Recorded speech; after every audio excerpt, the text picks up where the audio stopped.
Yeah, hi, my name is Jeff Vance. I live in Encinitas, California. So I first started swimming competitively in Texas around 1980. I joined a club called Arlington Swim Club. We swam out at University of Texas, Arlington. My first coach was Cindy Lane and Jay Hasbrook. And my parents, threw me into swimming. I had tons of energy as a kid and, needed something to use all that energy up. So found this swim program and just took like the natural to the water on, just loved it from the first time I started. So for me, fortunately, I had a series of amazing coaches throughout my career. I think that's one of the reasons I stayed in it as long as I did. Again, starting with in Texas with Cindy and Jay, ended up then moving to a team called Tarrant County Aquatics. They swam for a guy named Mark Foreman, who was a world record holder in the 100 back and was part of the 1980 Olympic team that got boycotted. And he was my coach, which was an unbelievable experience for me, and it really helped cement my swimming career as a 10 and under. I was pretty well known, in the nation. Started swimming really fast, and then kind of took me over to Atlanta when my parents moved to the Dynamo Swim Club. We'd heard about this great program called Dynamo. Pat Hogan was the head coach. My parents were going to live in the area, and started swimming for Kathy McKee, who was my age group coach when I first moved to Atlanta, and just an incredible swim team there. People I swam with at Dynamo are still my friends today. Some of them are already in the Hall of Fame. We had just an incredible age group team. And from there, I swam with Kathy, went up to Bill Watley, and then eventually swam for Alex Braunfeld at Dynamo, where I think we're second in the country at senior nationals by the time I graduated from high school.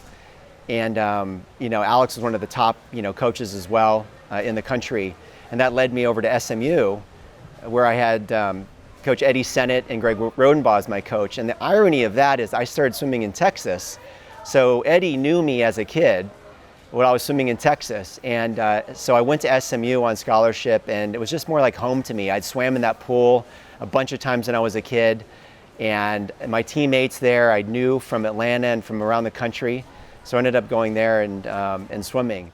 So SMU was interesting. I had looked at a bunch of different schools my senior year, and SMU was always the top of the list. When I was a kid swimming there, Steve Lundquist was going there, Ricardo Prado, 1984 Olympics, so I'd been familiar with swimming in Texas. And I remember Greg Rodenbaugh coming to the pool to watch me and a few other folks swim at one of our swim meets at Dynamo, met him, and it just clicked. I went on a recruiting trip or two to SMU, met the team, met everybody there. I knew the university, the campus, and it just felt natural to me. And we had an incredible recruiting class that year, my freshman year, and SMU was a top 10 program in the country. And so it was one of those things that just was easy for me to go there. It just felt right. Yeah, I think the major one for me was between my senior year in college and starting my freshman year.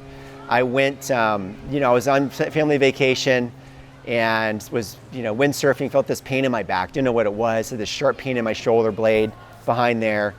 And I went to my orthopedic in Atlanta, and they found a bone tumor in my back, like growing in my shoulder blade, this crazy thing. I had no idea it was there. And I went into my freshman year having to go in. I went to Baylor University, the best oncology group there, and they found this osteochondroma in my back, the size of a racquetball.